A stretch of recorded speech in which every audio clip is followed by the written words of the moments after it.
밤마다 개가 아이에게 으르렁대기 시작했다.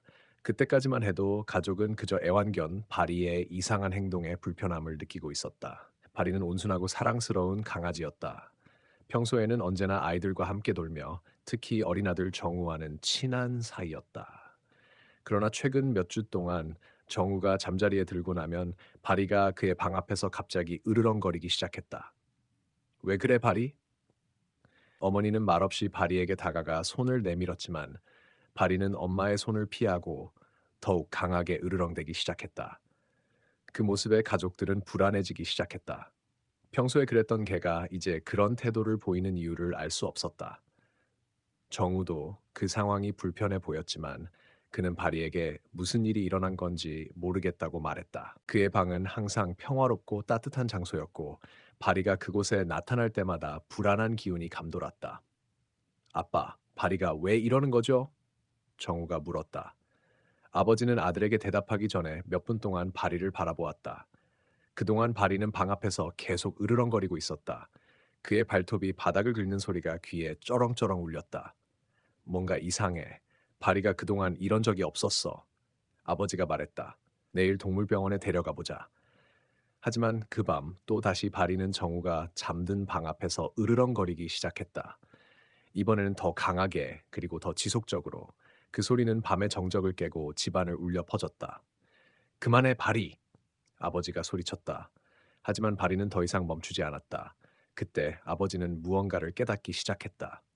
바리가 정우를 향해 이렇게 반응하는 이유는 단순히 불안하거나 병 때문만은 아닐지도 모른다는 생각이 들었다. 무언가 더 깊은 이유가 있을 것이라고 느껴졌다. 그는 집안의 모든 불을 켜고 바리의 움직임을 면밀히 살펴보기 시작했다. 그때 바리가 정우의 방문 앞에서 멈추더니 다시 한번 짖기 시작했다. 그 짖는 소리는 이전과 달리 무언가를 경고하는 듯한 강렬한 소리였다.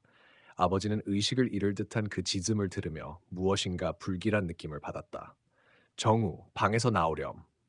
아버지는 급히 아들을 불렀다. 그러나 정우는 여전히 깊은 잠에 빠져 있었다. 바리가 갑자기 뛰어들어 문을 넘어섰다. 그의 눈빛은 매우 날카로웠고 눈에 불꽃이 일어났다. 아버지는 순간적으로 바리에게 다가갔다. 그런데 놀랍게도 바리는 아버지에게 달려들지 않고 정우를 보호하려는 듯 방 안을 보호하는 행동을 보였다. 도대체 무슨 일이야? 아버지는 혼란스러웠다. 그 순간 바리는 또다시 으르렁거렸다. 아버지는 그 소리가 점점 더 심각해지고 있다는 걸 깨달았다. 그리고 그때 무엇인가가 집안의 공기에서 달라지고 있다는 걸 알았다. 무언가 숨어 있었고 바리가 그것을 감지한 것이다. 아버지는 곧 이 상황을 해결해야 한다는 강한 직감을 느꼈다. 하지만 그 직감이 무엇을 의미하는지 그때까지는 아무도 몰랐다. 그날 밤 이후로 아버지는 바리의 행동에 대해 더 깊이 생각하기 시작했다. 집안에서는 모든 것이 평화롭게 보였지만 바리의 이상한 반응은 점점 더 커져만 갔다. 바리는 매일 밤 정우의 방 앞에서 짖고 으르렁대기 시작했다. 그때마다 아버지는 바리를 방에 들어가 잠재워 놓으려 했지만 바리는 전혀 반응하지 않았다. 마치 어떤 힘에 의해 끌려다니는 것처럼 끝내 정우의 방 앞에서 멈추지 않았다. 그날 아침 아버지는 결심했다. 그는 오늘 무슨 일이든 해결해야겠다고 마음먹었다. 오늘 바리를 데리고 동물병원에 가자. 동물병원에선 바리에게 특별한 이상 징후가 없다고 말했다. 의사는 바리가 스트레스나 불안으로 그런 행동을 보일 수 있다고 했다. 하지만 아버지는 그 말에 만족할 수 없었다. 뭔가 더 심각한 문제가 있을 것이라고 직감했다. 그렇게 며칠이 지나고 밤마다 바리의 이상한 행동은 계속되었다.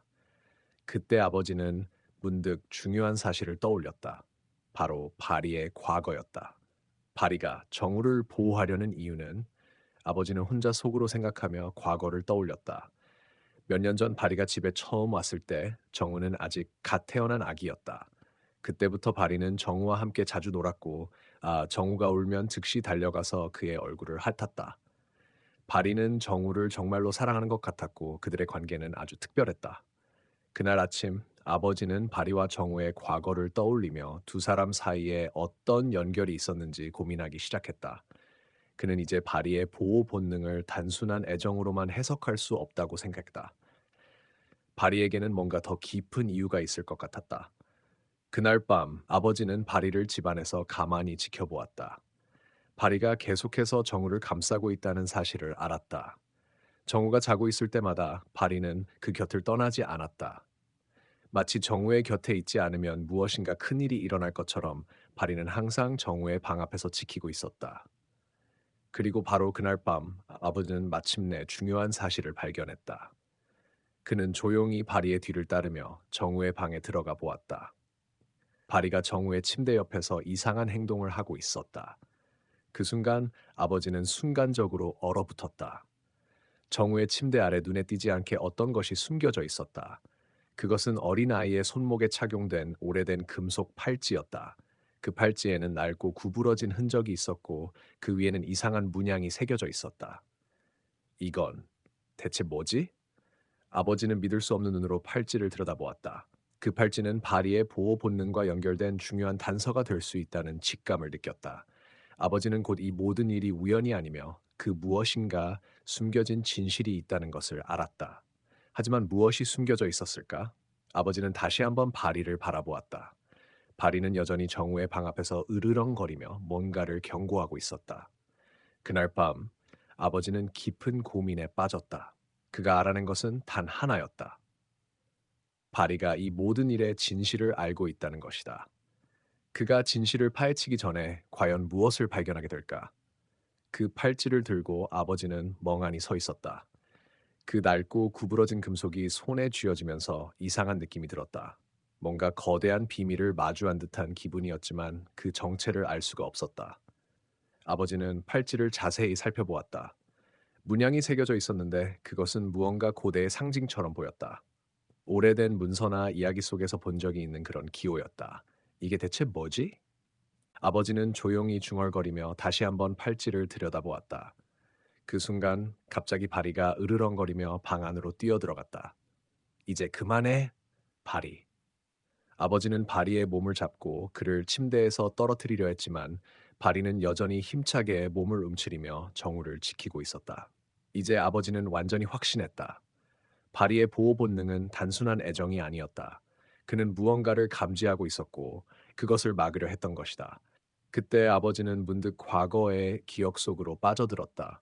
바리가 집에 오던 날 정우와 처음 만난 그 순간을 기억했다. 그날 바리는 울고 있던 정우에게 다가갔고 정우가 그를 향해 손을 뻗었을 때 바리는 즉시 그의 곁에 눕기 시작했다. 정우, 바리가 왜 이렇게 됐지? 아버지는 갑자기 마음속에서 번쩍이는 생각을 했다. 그가 이제까지 몰랐던 진실이 바리와 정우에게 숨어 있다는 느낌이었다. 바리의 이상한 행동이 단순히 개의 스트레스 때문이 아니라 훨씬 더 복잡하고 중요한 이유가 있다는 걸 알게 된 것이다. 그날 밤 아버지는 또다시 바리의 행동을 지켜보았다. 이번에는 그가 팔찌를 손에 쥔 채로 바리의 뒤를 따르기로 결심했다. 바리가 정우의 방 앞에서 멈추고 으르렁거리기 시작할 때 아버지는 그가 무엇을 지키고 있는지 알기 위해 침착하게 접근했다. 그때 갑자기 바리가 정우의 침대 옆으로 달려갔다.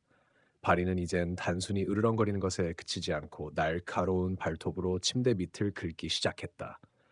아버지는 순간적으로 그 모습에 경악했다. 정우, 일어나! 아버지는 급히 아들을 흔들며 소리쳤다. 정우는 불안한 눈으로 아버지를 바라보며 일어났다. 그 순간 침대 밑에서 또 다른 소리가 들렸다. 이건 아버지는 믿을 수 없다는 표정으로 그 소리가 어디서 나는지 찾으려 했다. 침대 밑을 들여다보았고 그곳에서 아무것도 발견하지 못했다. 그러나 그때 가파리가 침대 밑에서 손목에 묶인 작은 체인을 당기기 시작했다. 체인은 어두운 구석에서 깊숙이 잠겨 있었고 바리는 그것을 끌어당기려 했다. 아버지는 다시 바리에게 다가가며 물었다. 바리, 너는 뭘 하고 있는 거야? 바리가 눈을 떼지 않고 계속해서 체인을 당기자 아버지는 이 일이 단순한 우연이 아님을 직감했다. 바리가 그 체인에 끌려가는 것처럼 행동한 이유는 단지 정우를 지키기 위한 것이 아니라 그 체인 속에 숨겨진 무언가가 있다는 걸 알고 있었기 때문이었다. 그 순간 아버지는 비로소 깨달았다. 그 체인 속에는 아버지의 오래된 기억 속에서 잊혀졌던 어떤 중요한 비밀이 숨겨져 있었다. 그리고 그 비밀이 정우와 깊은 연관이 있다는 것을 깨닫게 되었다. 바리의 행동은 더 이상 단순한 보호 본능이 아니었다. 바리는 그저 개가 아니었고 그가 아끼고 지키려 했던 것은 바로 정우가 아닐 수도 있었다. 정우. 여기에 있던 게 대체 뭐야? 아버지는 떨리는 손으로 체인을 당기기 시작했다. 그 순간 또 다른 충격적인 사실이 그를 기다리고 있었다. 알렉산드는 혼란스러운 마음으로 체인을 잡고 그것을 당겼다. 체인이 삐걱거리는 소리를 내며 손끝에 닿았을 때 그는 무엇인가 부드럽고 거의 보이지 않는 것을 느꼈다. 그것은 마치 고대의 종이나 오래된 문서처럼 느껴졌다. 그 문서가 꽤 단단히 접혀 있었고 뭔가 복잡한 메커니즘의 일부인 것 같았다. 이게 뭐지? 알렉산드는 속삭이며 이 물체가 숨기고 있는 비밀을 이해하려고 애썼다. 바리는 여전히 그를 의심스럽게 바라보며 아버지가 계속해서 그 체인을 풀지 않기를 바라는 듯한 눈빛을 보내고 있었다. 그러나 이상하게도 바리의 행동은 단순히 보호 본능에서 나온 것처럼 보이지 않았다. 마치 바리 자신도 어떤 중요한 것을 알고 있는 것 같았다. 그의 눈빛은 무언가를 감추고 있는 듯한 불안과 그 무엇인가를 막기 위한 절박함이 가득했다. 알렉산드는 조심스럽게 그 오래된 문서를 펼쳤다. 그곳에 나타난 것은 단순한 종이가 아니었다. 그것은 마치 한 편의 지도처럼 보였다. 그러나 지도의 내용은 매우 이상했다. 도시의 구석구석을 나타내는 지도가 아니었고 무엇인가 다른 형태의 길을 추적하는 듯한 흔적이었다. 그것은 어디선가 본 적이 있는 패턴처럼 느껴졌다. 어쩌면 오래된 전설에서 들었던 이야기 속에 숨겨진 장소를 나타내는 것 같았다. 이게 정말 뭐지? 알렉산드는 그 지도에 나오는 길을 따라가며 숨겨진 비밀의 단서를 찾아내고자 했다. 그 순간 정우가 불안한 목소리로 말했다. 아빠, 파리, 왜 저렇게 계속 짖고 있어요? 알렉산드는 아들을 향해 고개를 돌렸다. 정우의 얼굴에는 그 어느 때보다도 두려움이 묻어 있었다. 그리고 그 두려움은 단순히 바리가 짖는 것에 대한 것이 아니었다. 정우는 바리의 행동에서 무언가 더 깊은 이유를 느끼고 있었다. 정우, 괜찮아. 바리가 너를 지키고 있는 거야. 알렉산드는 아들의 마음을 안심시키려 했지만 사실 그는 자신도 바리의 행동에 대해 점점 더 많은 의문을 품게 되었다. 그때 갑자기 바리가 몸을 움츠리고 그들 앞에 문을 향해 달려갔다. 문을 향해 바리가 뛰는 모습을 본 알렉산드는 그의 발걸음을 따라갔다. 문 뒤에서는 묘한 소리가 들려왔다. 마치 누군가 속삭이는 것처럼 느껴지는 소리였다. 이제 뭐야? 알렉산드는 조심스럽게 문을 열었다. 문을 열자 그 안에는 예상치 못한 장면이 펼쳐졌다. 바로 그 순간 그가 놀란 눈으로 바라보았던 것은 바로 오래된 상자였다. 상자는 바리의 눈빛을 받으며 그곳에 있었고 마치 바리가 그 상자에 무엇인가를 숨기고 있기를 원했다. 상자는 낡고 오래되어 그 모습이 거의 부서질 듯 보였다. 이건 뭐지? 알렉산드는 조심스럽게 상자를 열었다. 그 안에는 이전에 본 적이 없는 그저 평범해 보이는 물건들이 들어 있었다. 그러나 그 중 하나는 알렉산드의 눈길을 사로잡았다. 그것은 바로 한 작은 상자 안에 담겨진 금속 조각이었다. 이게 왜? 알렉산드는 금속 조각을 손에 쥐며 말했다. 그 금속 조각은 무언가 중요한 의미를 가지고 있을 것만 같았다. 그러나 무엇이었을까? 바리는 그 금속 조각을 보고 점점 더 긴장한 듯 보였다. 바리는 입을 다물고 그 물건을 보호하듯 더 이상 아버지에게 가까이 다가가지 않으려 했다. 그 금속 조각이 무엇인지, 그 안에 숨어 있는 진실이 무엇인지, 알렉산드는 점점 더 깊은 궁금증을 느꼈다. 다음 이야기가 궁금하시다면 계속 지켜봐 주세요. 알렉산드는 지도를 더욱 자세히 들여다보았다. 그 지도는 평범한 도시 지도가 아니었다. 거기에 그려진 것은 그들이 사는 마을과도 근처 산맥과도 일치하지 않았다. 대신 기묘한 상징들과 기호들이 얽히고 설킨 미로처럼 배치되어 있었다. 지도 가장자리에는 희미하게 이런 문구가 적혀 있었다. 빛이 사라지는 곳에서 진실이 드러나리라. 그의 심장이 쿵 하고 내려앉았다. 직감적으로 알렉산드는 이것이 단순한 종이 쪼가리가 아니라는 것을 깨달았다. 그리고 바리가 밤마다 으르렁거리며 아이의 방 앞을 지키던 이유와도 연관이 있음을 직감했다. 바리, 네가 뭘 알고 있는 거냐? 알렉산드는 중얼거리며 지도를 한 번 더 펼쳐보았다. 바리는 그의 발치에서 앉아 꼬리를 살짝 흔들었다. 그러나 여전히 긴장한 기색을 풀지 않았다. 마치 지금이라도 알렉산드르가 무엇인가 잘못된 선택을 한다면 그를 말릴 준비가 되어 있는 것 같았다. 그때였다. 지도의 한 구석이 어두운 조명 아래에서 희미하게 빛나는 듯했다. 알렉산드는 손전등을 가져와 그 부분을 비추었다. 그러자 마치 마법처럼 보이지 않던 길들이 모습을 드러냈다. 그리고 그 길은 아이의 방을 향하고 있었다. 설마. 알렉산드는 급히 아이의 방으로 달려갔다. 방은 조용했지만 이제 그곳이 단순한 어린아이의 방이 아니라는 걸 본능적으로 알 수 있었다. 그는 지도와 일치하는 벽의 부분을 두드려 보기 시작했다. 쾅! 쾅! 텅 빈 소리가 났다. 그러나 벽의 한 부분은 무언가 울림이 달랐다. 그는 망설이지 않고 서랍 속에서 망치를 꺼내 벽을 내리쳤다. 쿵! 벽이 금이 가며 갈라졌다. 그 순간 차가운 공기와 함께 이상한 냄새가 퍼져나왔다. 오래된 습기, 금속성 향, 그리고 어딘가 알 수 없는 낯선 냄새가 코를 찔렀다. 벽 뒤에는 숨겨진 작은 방이 있었다. 안은 캄캄했지만 바리는 이미 그곳을 향해 으르렁거리며 앞발로 바닥을 긁고 있었다. 무언가가 안에 있었다. 아니, 누군가가. 알렉산드는 손전등을 비추었다. 그러자 그 빛 속에서 드러난 것은 뼈만 앙상하게 남은 누군가의 유해였다. 그리고 그 옆에는 낡은 목걸이 하나가 놓여 있었다. 목걸이에는 아이 이름의 이니셜이 새겨져 있었다. 이게 무슨 뜻이지? 알렉산드는 숨을 삼키며 목걸이를 집어들었다. 차갑고 무거운 그 감촉이 그의 손바닥을 타고 전해졌다. 바리는 그 순간 더욱 격렬하게 짖기 시작했다. 그 짖음은 단순한 경고가 아니었다. 마치 시간을 재촉한 듯한 절박함이 담겨 있었다. 그때 바람이 불지도 않았는데 방 안의 촛불이 갑자기 꺼졌다. 방 안은 완전히 어둠 속에 잠겼다. 누가 여기 있는 거지? 알렉산드의 목소리는 떨렸고 등골을 타고 식은땀이 흘렀다. 그는 직감했다. 이것은 단순한 숨겨진 방이 아니라 오래된 비밀의 시작일 뿐이라는 것을. 알렉산드는 숨이 멎을 것 같은 긴장감 속에서 아이의 방으로 달려갔다. 손에 쥔 지도는 마치 살아 움직이는 생명체처럼 그의 손바닥에서 은은하게 빛나고 있었다. 그는 방문을 열며 속으로 기도했다. 부디 아무 일 없기를. 방 안은 조용했다. 창밖에서 달빛이 은은하게 방 안으로 흘러들고 있었고 아이는 침대에서 고요히 잠들어 있었다. 그러나 알렉산드르는 바로 그 고요함이 오히려 불길하게 느껴졌다. 그는 천천히 방 안을 둘러보았다. 그 순간 그림자 속에서 희미한 움직임이 포착되었다. 바리도 뒤따라 방 안으로 들어왔고 으르렁거리며 귀를 쫑긋 세웠다. 그 그림자는 천천히 형태를 드러냈다. 그것은 사람이었다. 날카로운 손톱과 붉게 빛나는 눈을 가진 꿈속 악몽 같은 존재였다. 설마 이런 게 집안에 숨어 있었다니. 알렉산드르는 숨을 삼켰다. 그 존재는 알렉산드를 뚫어지게 바라보다가 천천히 입꼬리를 올렸다. 너희는 너무 늦었다. 짐승 같은 목소리로 말했다. 아이는 곧 내 것이 될 것이다. 바리는 지체 없이 짖으며 그 괴물과 맞섰다.